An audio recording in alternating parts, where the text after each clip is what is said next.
Hello there and welcome to the very first edition of The Front Page, a brand new Racing Post show that is all about news and views. Every Monday, leading Racing Post journalists and pundits will be in this room debating the hottest news stories of the week and offering up the sort of opinion and analysis that's the hallmark of what we do on the page. Those same Racing Post writers will also be trying to establish why their chosen story should be named the overall front page of that week, and in a complete absence of democracy, I and I alone shall decide what that winning story should be. Although, letting you into a little secret here, it doesn't matter who wins, it's just a format. All we're really interested in is bringing you enlightening, informative and absorbing discussion. My name is Lee Mottershead, and for this, our first show, I'm joined by two of the Racing Post's finest performers. On my right, I have Chris Cook, our senior reporter and a man who has 4 times now been named Racing Reporter of the Year, including in December. He is to that award what Rafa Nadal is to the French Open. And on my left, I have one of our leading broadcasters, leading writers, leading tipsters, Maddy Playle. And Maddy is also the person who in a Weekender column took Desert Crown to win the Derby at 16-1. So she is in red hot form. Chris, Maddy, let's go. So Lee, my story this week, sadly we're not off to the most optimistic of starts, but it's an important story. It's on our front page today, it's an exclusive, and it was last week there was the 90th annual Derby Club dinner at the Savoy Hotel in London. 360 guests attended, but it was an all-male affair, and that's key. Among those attendees there were some industry officials, very important, influential people who were representing some of the key organisations in the industry. And the most important thing here, just highlighting the hypocrisy of the whole thing really, is that many of those organisations have just recently signed up to the Diversity and Inclusion Industry Commitment. So what sort of message is this giving out if only male attendees were permitted? This is a big story. Now, in isolation may not be the end of the world. I can understand why so many people maybe wouldn't take offence to it. But ultimately, for these sorts of people to be gathering in this environment where women are excluded, actively excluded, it's just not good enough in this day and age. And we can't be seen to be promoting this message. You know, racing is an inclusive sport, and we should be doing more to make it more diverse. And this just sends out a totally wrong message. It contradicts everything that racing has been doing, the good it has been doing in working towards a more diverse sport. And, you know, admitting that perhaps some of the attendees may not have necessarily been aware that this was an all-male event. Some of them certainly would be. Whoever sent the invites to this event certainly would have been. And among one of the key faces was Joe Samara-Smith, who is the new chair of the BHA. Of course, if this had taken place prior to his inauguration in his role, if you like, Anne-Marie Phelps wouldn't have been able to attend. And I think this is an issue that we definitely need to be talking about. I guess we should say before we go any further that Joe Samara-Smith has said yes, he did attend, but he's clarified that he didn't know it was an all-male affair. He was very disappointed to find out it was, and that he wouldn't go again. And I'm in the same boat, because I reckon it must have been 8, 9, 10 years ago. I was invited to the Derby Club dinner. I went along and I was talking to the man, clearly a man, who'd invited me at the table at that bit in these swanky affairs before you sit down and you're waiting to be seated. And we'd been talking about Claire Balding, probably doing one of my TV racing stories. And I said to him, "Is Claire here tonight?" And he said, "Have a look around the room." And I had one of those 10-second bits where it suddenly dawns on, there are no women in here. Now, probably I should have gone there and then, but as out of politeness, you've been invited, so you go through the evening. But I said to a colleague who'd also attended that I wouldn't go to that again, and they said the same. So I suppose in that sense, you know, I wouldn't criticise Joe Samara-Smith because he didn't know it was going to be an all-male affair. I suppose my question would immediately be, why does it need to be an all-male affair? What possible benefit do the people organising it think it gains from being an all-male event? An anachronism, isn't it? I mean, you obviously read about all-male events, 10, 20, 30 I'd never years heard ago. of them. I must residual admit. things, complete hangovers from like a bygone era, and I guess that's what this is. This is something that's been going on, I should think, maybe even in the same room for about sort of 70 or 80 years, and probably the same people running it for decades.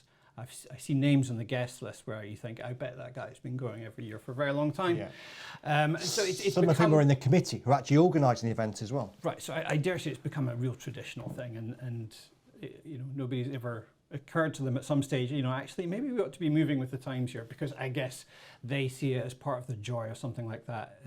As it's tradition, it happens in exactly the same way that it always has done. I must say my invites have been lost in the post year after year. I mean, I'm pleased to hear that they asked you along, but I didn't even know this thing existed. Maybe that's a failure in journalism on my part. I see one or two of our colleagues also, not from the Racing Post, but one or two of our fellow scribes are on that list. So evidently people could have written about it were they so minded at some stage. Well, it's interesting you say you hadn't ever heard anything about it, and that is not surprising, because I remember sort of 3 or 4 years ago, I thought this could be quite an interesting column subject. I was already at that point on the Diversity in Racing Steering Group, and I'd written lots about diversity and the need for racing to become more diverse, and I thought this is an event that highlights one part of racing that definitely needs to change. It just doesn't look good. But you Google the Derby Club or the Derby Club dinner, and you won't find anything about it. There is nothing on there. Doesn't that just lend into how exclusive it is? Well, I think, it certainly does give the impression that those associated with the Derby Club do not believe it's something that should be advertised. I suppose we should say that it raises money for charity. I don't know how much, but in that sense, it does good in that regard. But in the wider sense, I would echo everything that Rachel Hood said in the Racing Post. Rachel Hood obviously held very high offices in horse racing, and she was quoted by her colleague Pete Scargill, and I thought, for me, that the last line of her quote was the one that really should make people who are supporters of the event listen. Those in racing who think it's appropriate to attend such an all-male occasion should perhaps reassess the message it sends out. And I would absolutely agree with her. With my husband yesterday, after I finished writing my latest column, we drove off to our favourite farm shop / garden centre, and on the way back we were talking about this new programme, and I said one of the things we were going to be talking about was this all-male Derby Club dinner to which women were not invited. And he sort of thinks that in many ways racing is a bit ridiculous anyway. He doesn't quite get its charms, and I got off to Epsom on Saturday in a top hat and tail, so he really thought at that point it's a ridiculous sport. But when I told him about this dinner, his reaction was, is this something from the 1700s? He genuinely couldn't believe, as you said, that a sport could have something like this linked to it. It's not an official event in horse racing. No. It's not linked to the Jockey Club or the BHA, but it's still senior racing. But the people there representing those organisations, and that gives out a horrible, it's hypocrisy really to say on the one hand we're championing diversity, and then on the other hand be sort of sipping cocktails and champagne at an all-male event. Let's just reference the response from the Derby Club, which I think is quite entertaining personally. I mean, this event sounds like my idea of hell, to be honest.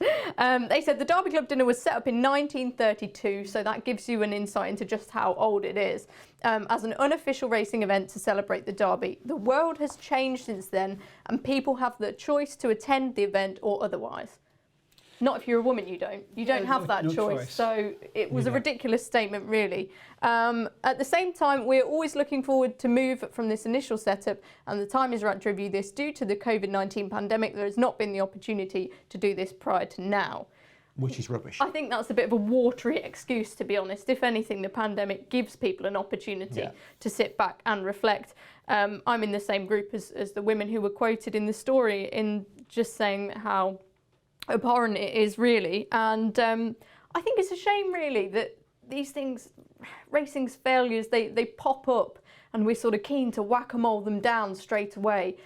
I think we need to be more proactive. There are so many good things that the sport is doing.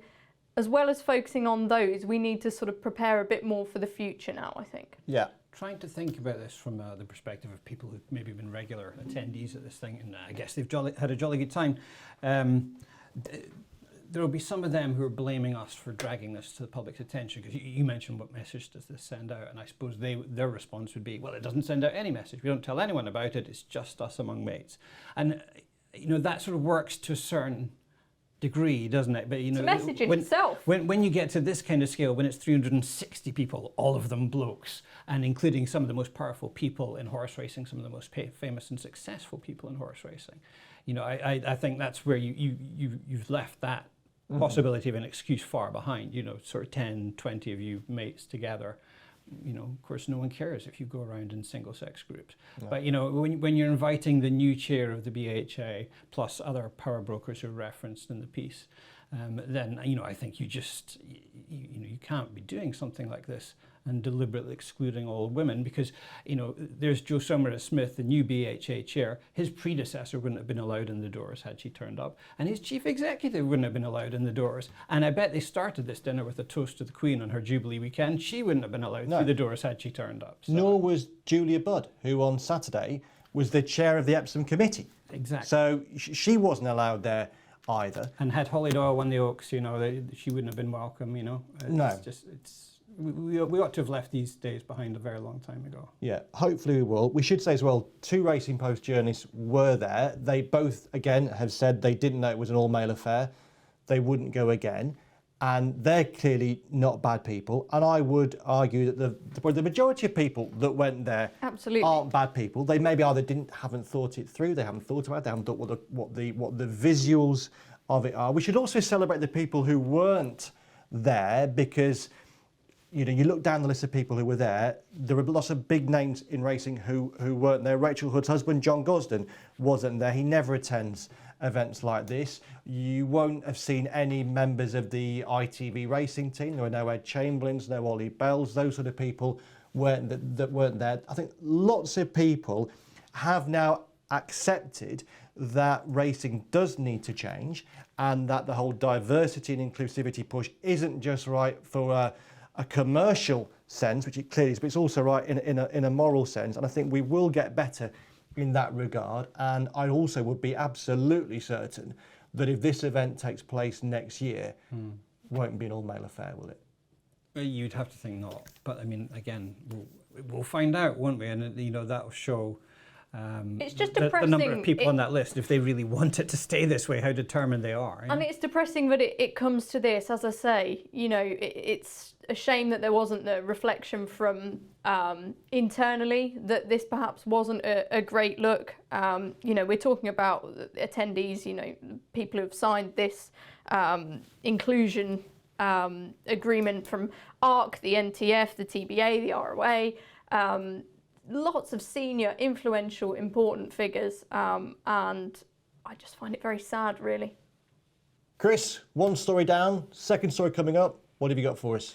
Yeah, well, I've gone for a story about the way racing is organised, which is perhaps partly an explanation why I get so few invites to dinners and parties. But I mean, I do think this is fundamentally a very important story. I mean, it's a heady time to be a horse racing fan, isn't it, in terms of the racing that's going on. We had the Derby and the French Derby and the Oaks, and we've got Royal Ascot next week, and there's so much racing going on, you can just get caught up in that. But the stuff that goes on behind the scenes in the long term is going to be much more influential, much more significant, and that's what my story is about. So this was something that our industry editor Bill Barber had in the paper last Wednesday, deriving from the first day that Jo Somers-Smith was in the chair at the British Horse Racing Authority. Basically, the news is that the BHA has seen off what was a kind of attempted power grab, which again Bill reported on back in November that this was happening. You know how racing is basically made up of numbers of warring factions, and we reached a point in November where some of those factions were so unhappy with the way things were being done that they decided to sort of gang up on the BHA and say, well, look, we're just going to take the power and authority that you have largely and leave you as a sort of referee to the sport. You know, and we think that it was mainly the racecourses and the horsemen's group. They were sort of forming a pincer movement against the centre, if you like, saying, look, we need to find a way of reorganising things so that decisions can get made and we can drive our businesses forward. And that means an end to you.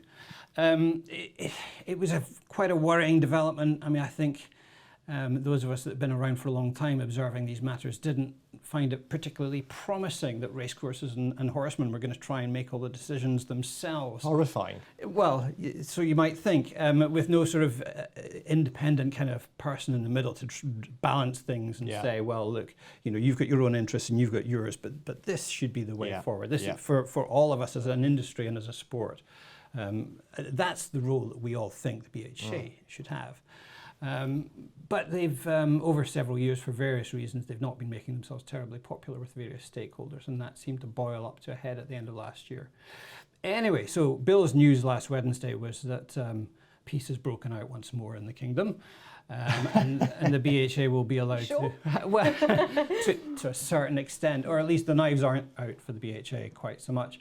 And that the various factions in racing have sort of pledged to come together, as Bill reported, and to set a long-term strategy for the game.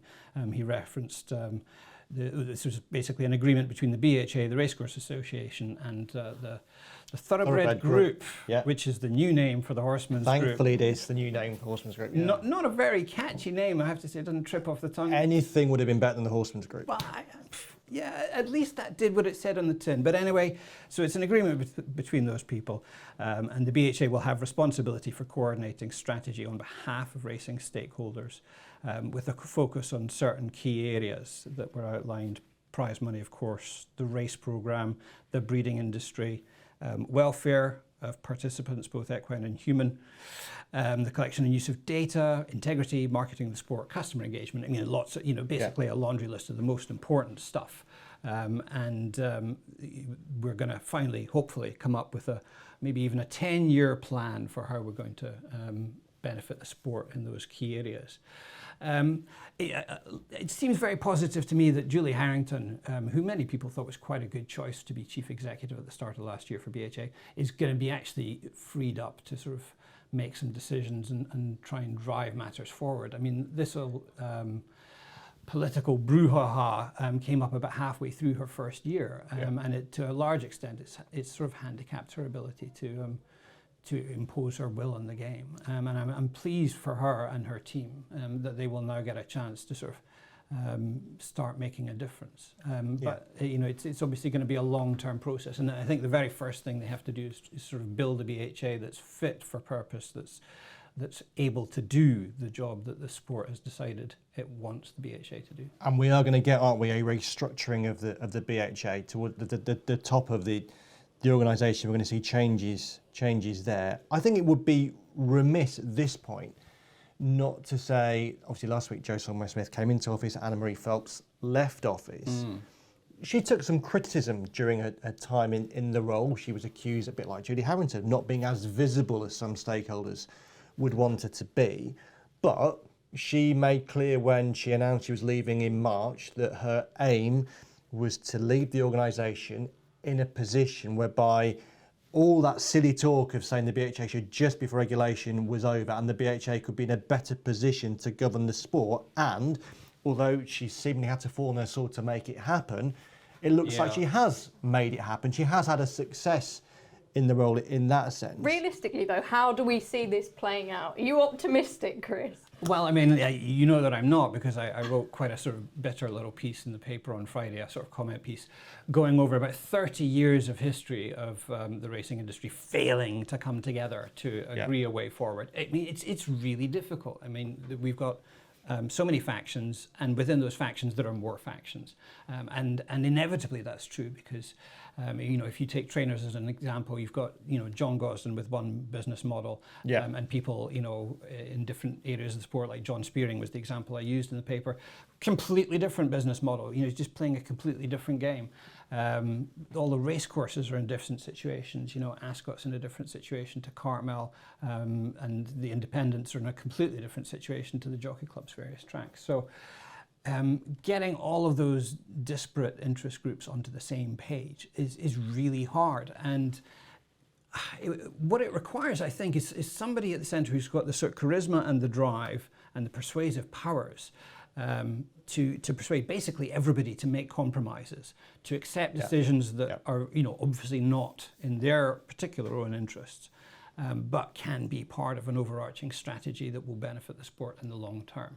And of course, any fruits from those decisions, you won't be seeing for years. So there's got to be immense trust on behalf of all the stakeholders who are involved that the person who's making the decisions at the centre is actually making good decisions. And that then goes down to the nitty gritty of decisions. At some point, we are going to see this BHA, British Racing strategy across all those different elements that you laid out. It's what's within the strategy, what goes behind the principles that's important. I sort of felt slightly sorry for the BHA. I imagine that they were probably hoping for maybe even more fireworks regarding the announcement of a strategy last week. But at the same time, it's akin to a New Zealand bowler saying, I've got an English wicket. You expect a governing body, a sport, to have a long-term strategy. The fact that we had to be announcing there's a strategy for British racing was in itself an indication of the problem that we've had. And we're not even that far forward. We're sort of announcing an intention to have a create strategy. So, I mean, given that we're a 300-year-old sport, that's not brilliant. But look, at least it's a beginning. And although I certainly wouldn't be betting on imminent success, and maybe not even long-term success, the people who are charged with this responsibility, they have all my goodwill. And I assume that everybody in the sport would like them to succeed. It would be a change from recent years if there was a sort of feeling of goodwill generally from racing's participants towards people like Joe and Julie, and fingers crossed that they can actually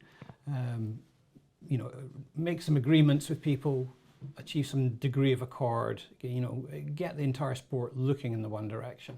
We would like to keep all of our participants, all of our trainers, all of our race courses, and that's difficult in itself. Some people talk very cavalierly about, we're too big a sport. You can't cope with all these race courses. We're going to have to trim down. I must admit, I find that a very bleak prospect. I think all of those race courses connect us to local communities. But there is a discussion to be had, isn't there, about the optimum size of the fixture list, and some people very clearly believe it needs to be trimmed down, and that is going to lead to pain and loss by itself. These are difficult discussions that are only just beginning to be had. At least we've got to the stage where there's agreement about how we're going to have those discussions and how decisions will be made. So it's a start. It's only a start, but it's a necessary start. Right, my story, and I am going to end this in a really good, positive, upbeat way by looking back on what happened on Saturday. Desert Crown won the Derby. He was fabulous, but the point of this show isn't to go through the form. That's what Maddy does so well on Mondays on the postcast. The hook, I think, for this Derby in our regard is to say that in Sir Michael Stoute, we had someone who in the 243rd Derby became his oldest ever winning trainer, which again, on a diversity line, is a great thing that people at age 76 can train the winner of the Derby. He set another record for having gone from the longest time from first Derby win to last Derby win. It might not be his last Derby win, but last Derby win so far, 35 years. Before Stoute, the previous oldest winning Derby trainer was Matt Dawson, aged 75 in 1895. He's just trying to remember what John Randall told him on Friday, and Matt Dawson also had the previous record for the longest gap between Derby wins, 35 years. That was 41 between Shergar and Desert Crown. Huge achievement. A guy, I don't necessarily fall in with this thing that people say that, everyone had written Stoute off. I don't think people have written Stoute off. You don't write off someone like Sir Michael Stoute.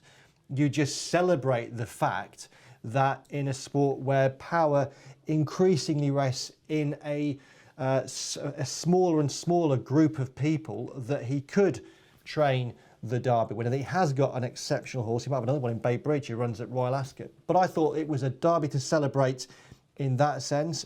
coming one day after another huge achievement with Aidan O'Brien overtaking John Scott and becoming the winning most trainer ever in British Classics with 41 wins. Again, an astonishing record. So although there was other stuff that we're going to talk about in a second about the Derby, I would say those two records, and for me in particular, Stout's resurgence and Stout's becoming a Derby winner at the age of 76 was really something marvellous to see. Had a real feel-good factor about it, didn't it? I don't know about you, Chris, but I really enjoyed that sort of, for me, and I wrote about this recently, it's about getting to know the protagonists of our sport better. You know, that's the route we have through to our horses, is through the people who work with them. And I'm not saying everyone needs to be Frankie Dettori and, you know, openly super charismatic, and Sir Michael Stout is not that. But we got to see snippets of the real Stout in the Derby aftermath, and he's clearly an exceptionally talented trainer and a very interesting, compelling person. And for me, I feel like everyone enjoyed that success with him. Yes, there was a huge feel-good factor.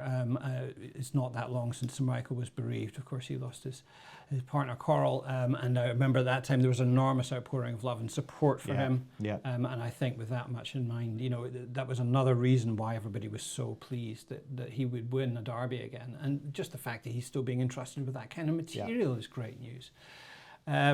Of course, he and Aidan O'Brien are very well established names in the sport, and we do also have to make sure that we're also providing, you know, younger people, new entrants to the training profession with chances in big races. You know, we have some quite talented young trainers in the Newmarket area. George Bowery would be one who's just won a Guinea. Clover in the Oaks. Yeah. So yes, there was that. The thing about the Derby that most struck me though was Richard Kingscote being the winning jockey. He's not a jockey who sort of gets loads of chances in all the best races around the world. And I remember him being jocked off Brown Panther just before the St Leger. I think it would be 10 or 11 years ago. And so instinctively you think when he wins the Dante on Desert Crown, you know, oh, well, you know, is he going to be able to keep the ride on this horse come the Derby, knowing that big time jockeys from around the world potentially are going to be phoning up to say, you know, I'd do a good job on that Derby favourite for you. But Sir Michael kept faith with him and he rode a brilliant race. I mean, it was nearly Pigot-esque, I thought, you know, the coolness of it. Yeah. I thought it was the perfect Derby ride. I put the piece on Saturday. It was sort of a ride that Pigot or Walter Swinburne, looking down from above, would have said that was ideal. I think from sort of the sixth pole, he was one off the rail in that classic Pigot-Swinburne position, waiting to pounce off Tattenham After Corner. just 2 runs as well, from trainer and jockey to produce that horse with so little experience in such a big field, so much can go wrong. They just hit it out the park, didn't they, really? They did, and I thought another pleasing aspect too, continuing the Richard Kingscote theme, was that you had a first, second and third in the Derby ridden by Richard Kingscote, David Probert and Rob Hornby. Now, the start of the year, you said those, and this is no insult to them at all, but if you said those 3 jockeys would ride the first 3 horses in the Derby, even if you knew it would be a British 1, 2, 3 in the Derby, you would have been surprised. It just underlines again, there are so many talented people in the weighing room, but if you don't get the opportunities, you're not going to shine on the big stage. When they do get the opportunities, they do shine on the big stage. So I thought in that sense, there was so much to celebrate about the Derby. I love the fact too, I had a wander on the hill mid-afternoon. It wasn't like the hill used to be, but 1 million people used to go to the Derby. That wouldn't happen now. It'd be a health and safety nightmare. That's what the British Pathé newsreel. I wouldn't doubt that. Oh well, if it's you see those overhead pictures though, don't you, of all the people on the downs, and there are fewer these days. But even Michael Church, the official Derby historian, says 500,000 people certainly went in 1949 when I did a piece on the winning group. But my point is, things change, and the hill is probably never going to be as it was in the past. But there was still a load of life about it on Saturday. They had a good family enclosure.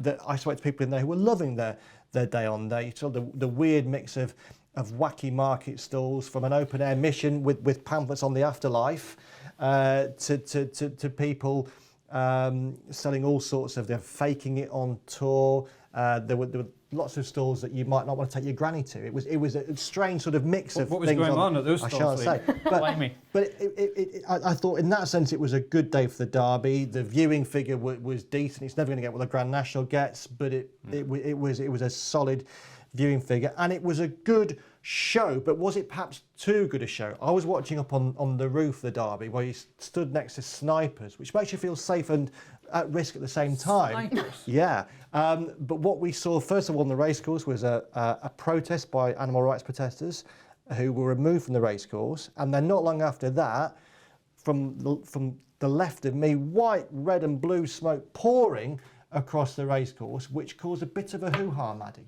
Yes, I saw it at the time and swiftly got on social media, as everyone loves to do, and outcrying how I didn't understand it, didn't think it made any sense whatsoever. You know, I know these horses were by that time off towards the start, but ultimately we were still a couple of minutes into post time, obviously delayed by the protesters.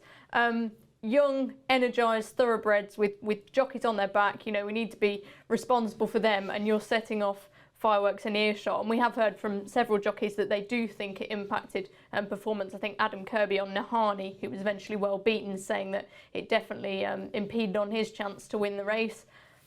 I just don't understand it. As someone who, you know, spends time around animals, it doesn't take a genius to say this is not a great idea. And I can understand the outcry of it, just poorly timed and a mistake. I think we could agree on the part. I think the impresarios who were putting on the show meant well, but they've probably made a mistake. They won't do it again. It could have been a lot worse, as could the incident in the stalls before the first race. I mean, just before we get away from the fireworks, I mean, I think that, to me, it just suggests frustrating lack of faith in the ability of the Derby to entertain as a spectacle by itself. You know, the feeling that you've got to add fireworks just before they're about to start the race. I mean, I have written about how we should do more to try and make a day at the races more entertaining, and not just leave people, you know, to throw them back on their own devices for half an hour between races. But I mean, I'm afraid the desire to entertain has taken us in a bad direction on this occasion. And William Buick, you mentioned, yes, I mean, extraordinary scenes in the first race on Derby Day. He got stunned by a horse in the next stall, swung its big heavy head around and clocked him while he was sitting waiting for the stalls to open. And then about 6 or 7 seconds after that, they did open, despite other jockeys around William going, no sir, we can't go. He was hanging off the stalls, having been clocked by this horse next to him. Clearly, if you looked at him, not ready to start a race. He's just taking a bit of time to try and recover himself. And then the stalls open and his horse runs off without him. Thank goodness he's able to take sort of a grip of the stalls divider next to him. Because, you know, had he not, you know, he'd still be sitting on the horse when it rushes out with the others and might fall under hooves, and it could have been a particularly nasty incident. So I'm hoping that officials in horse racing will get around this week to having a look at that footage and thinking about how we might do things differently. Because I appreciate that while the incident itself might be 1 in a million, I mean, I can't remember another incident of a horse beaning the jockey next to them. Just that idea that there are jockeys in the stalls calling out for the start not to happen, and the starter doesn't hear them, and nobody communicates that to the starter, that's a problem. You know, we have to have an effective and immediate way for the jockeys to communicate to the starter that there's a problem and the stalls must not open. And if anything, it ends with a message that will probably apply to everything that we've discussed in this first programme today. Lessons need to be learned. Yes, lessons do need to be learned. We do always find ourselves saying that, don't we? I mean, it's nearly a once-a-month event in horse racing. You know, eventually, surely if we learn all these lessons, we'll get to a place where fewer mistakes are made in the first place. Maybe this wasn't a mistake, the Buick thing. I shouldn't call it a mistake, but it would be nice if the cumulative learning of all these things that go wrong would lead us to a point where journalists have nothing to write about. Well, I'm sure by show 2, all will be sorted. Okay, we've debated all 3 stories. Maddy, Chris, it does fall to me to decide what the winning story should be. And I did say at the top of the programme, there's no democracy here. And in our first week, I'm going to go with my story. It's week 1. We want a positive message in week 1. Great derby. Sir Michael Stoute, Aidan O'Brien on Friday with the Oaks. Wonderful records. Wonderful derby. The derby wins. I'm sorry. I hope you approve. I hope you liked show 1 as well. And if you join us next week for show 2 of the Front Page.